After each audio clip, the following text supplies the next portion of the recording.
Welcome back to Trinity Place in Geneva, New York. This is the third Sunday of Pentecost. Peace be with you.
Well, welcome back. My name is Cameron Miller, and this is a sermon for the third Sunday in the season of Pentecost.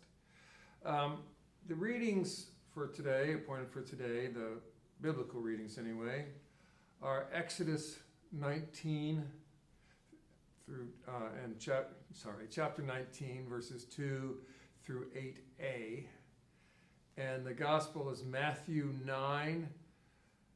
55 through 10:8. And actually, I'm going to be talking about the readings from the Bible today as opposed to the liturgical reading. But if you have a chance to look up Love After Love by Derek Walcott, you'll not be disappointed. So, anyone who has come through an addiction or experienced the healing of a deep emotional wound such that love and wellness become possible again, anyone who's done that understands in a primal kind of way what it means to be carried as on eagle's wings, the phrase from that Exodus reading. Understand, please, we do not know much of anything about whether the story of slaves escaping en masse from Egypt is historically factual or not, but we do know it's true, truer than almost anything else we know. The book of Exodus describes the Hebrew equivalent of Jesus' resurrection and an event dating back to Pharaoh Ramses II in the 13th century BCE of ancient Egypt. The who, the what, the how, and when of all of it is unknown to historians, and it's only ever recorded in the Bible. And the Bible describes it literally as God hearing the groans and hearing the cries of slaves and then responding to them by using the agency of Moses to bring about their freedom. But it takes a lot to defeat Pharaoh, even for God. And therein lies the drama. As we know, God throws 10 plagues against Pharaoh, and in between each one has Moses demand, "Let my people go." Pharaoh has some pretty good wizards and magicians himself, and he puts them up against God. But there was simply no recovery from the 10th plague. God sends the spirit of death to kill every male child in every Egyptian household. And in the midst of mass grief, Pharaoh relents and allows the slaves to leave. But suddenly, almost immediately, he changes his mind and sends his army in hot pursuit of the slaves. The crescendo of the story, of course, takes place when God parts the waters of the ocean to allow the slaves to escape across an inlet or a sound. Like I said, I don't know if the Exodus really happened as in a historical event, but we do know it's true. Those who have experienced severe trauma in childhood, or who have been victimized by violence and who eventually find themselves emerging up from underneath the pressure and the weight like the buoyancy,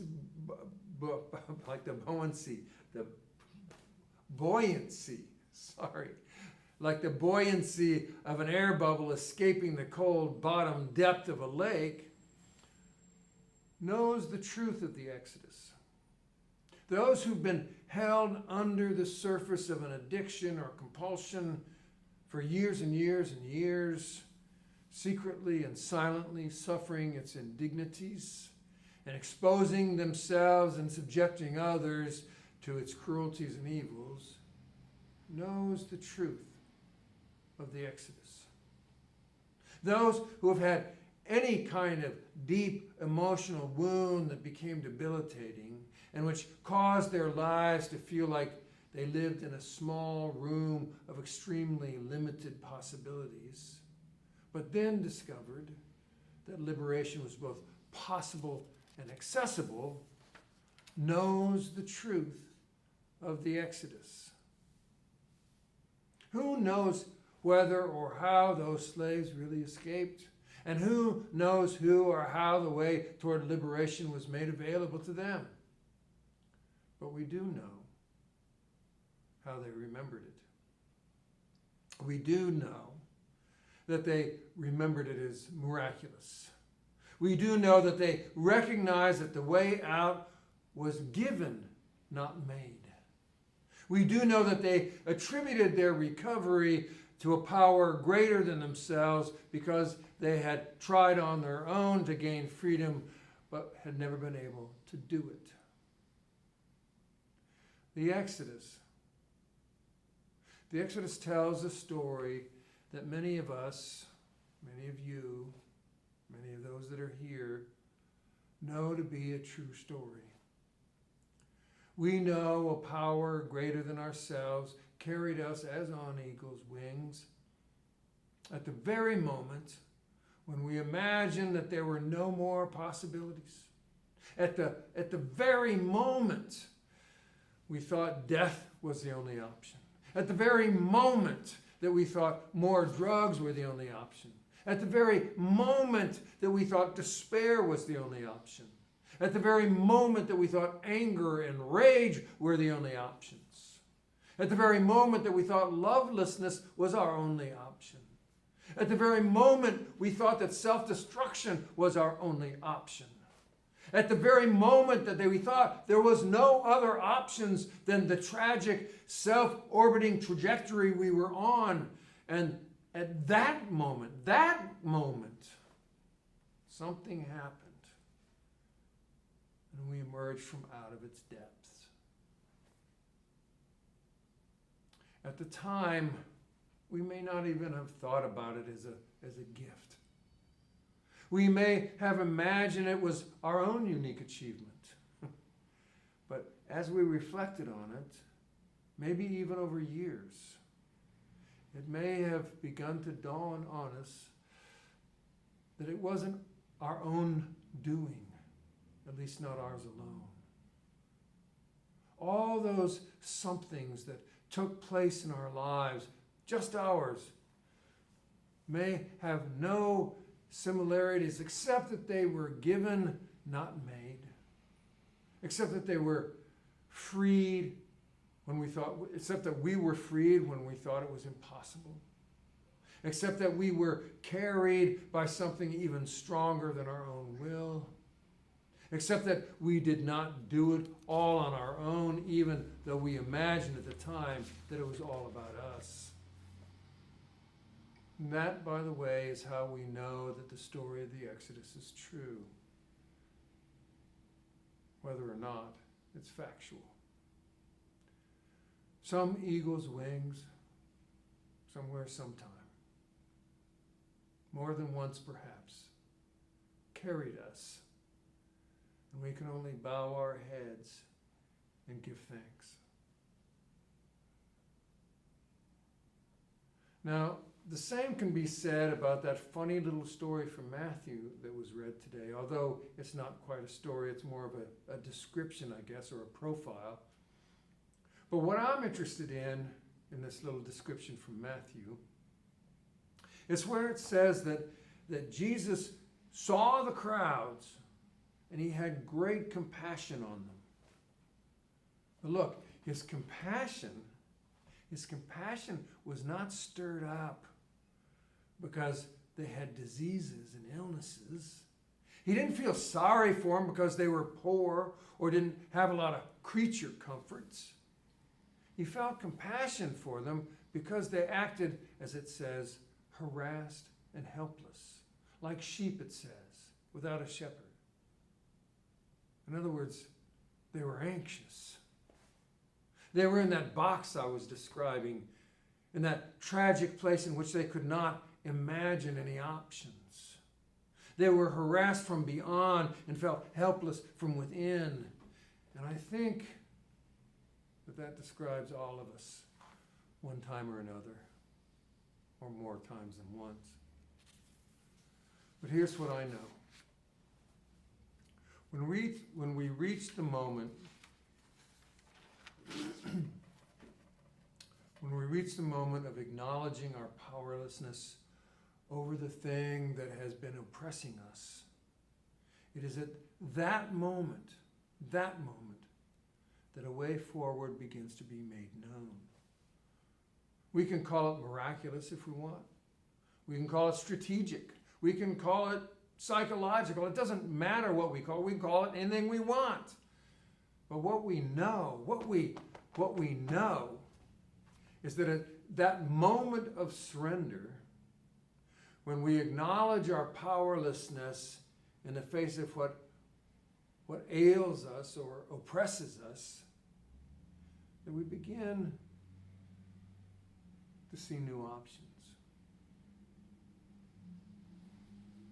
Now, we hate these words, I know. We hate the words powerlessness and surrender. I cannot think of two more 2023 words than powerlessness and surrender. Because whether we're on the left or the right, feminist or misogynist, activist or advocate, those two words are everything that we do not want to be, ever. But I'm going to go rogue here. Retrograde, actually, as in 13th century Egypt. The moment of powerlessness, when we admit to ourselves that we're not self-sufficient, that we are not self-sufficient, and that we can't do it all on our own, that is the moment when we begin to receive a vision or information or capacity or an utter gift that we needed in order to move forward. Ascribe to this phenomena of surrender whatever authority or mystery or dynamics we want, but I'm proclaiming it as true.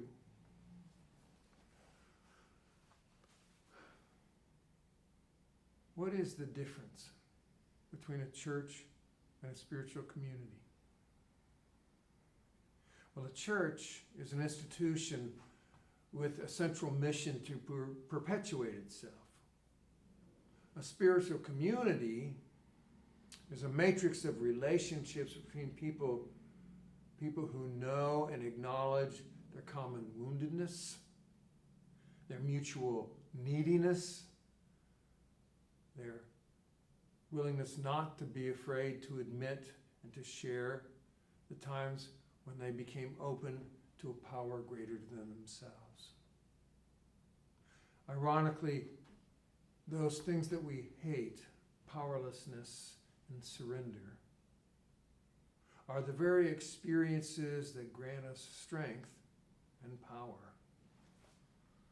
Hanging out with people who have looked into their own powerlessness and experienced an exodus or two or three. It's what makes a community compelling. It's what makes a community healing. It is what makes a community spiritual. And that's all I got for today. Thanks for coming back, and I wish you peace.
All right, Lisa.